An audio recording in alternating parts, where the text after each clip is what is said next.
আমরা প্রতিকার যে পেলাম না, এতে আমরা না, এতে দেশবাসীর তাদের রায়ের প্রতিফলন হলো না, মূল্যায়ন হলো না।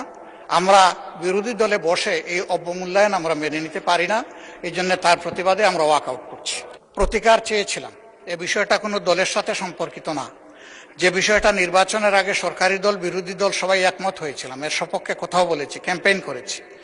আমরা প্রতিকার যে পেলাম না, এতে আমরা না, এতে দেশবাসীর তাদের রায়ের প্রতিফলন হলো না, মূল্যায়ন হলো না।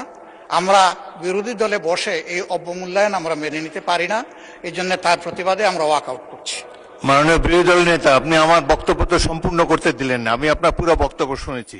আপনার ওয়াকআউট করা আপনাদের অধিকার, কিন্তু আমি বলতে চাই যে আজকে একটু পরে আরেকটি মুলতবি প্রস্তাব বিবেচিত হবে। সেখানে আমার মনে হয় যে আপনি আপনাদের প্রশ্নের উত্তর পেয়ে যাবেন এবং সেখানে মন খুলে আপনারা আরো কথা বলতে পারবেন।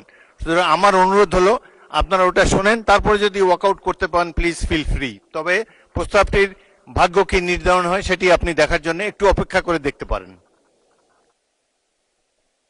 বিরোধী দলের নেতাকে মাইক দেন। হ্যাঁ, ওই নোটিশটাও আমাদের নজরে আগে কিছুটা এসেছে এবং আমরা মনে করি যে মূল নোটিশকে চাপা দেওয়ার জন্য ওই নোটিশটা সামনে আনা হয়েছে।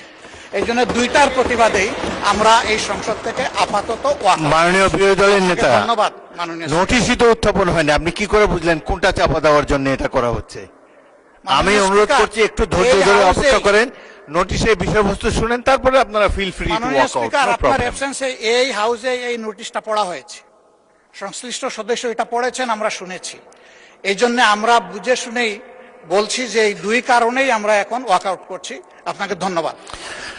নিশ্চয়ই সংসদীয় রীতি অনুযায়ী আপনারা ওয়াকআউট করতে পারেন, ফিল ফ্রি। ধন্যবাদ। ইয়েস, মাননীয় স্বরাষ্ট্রমন্ত্রী।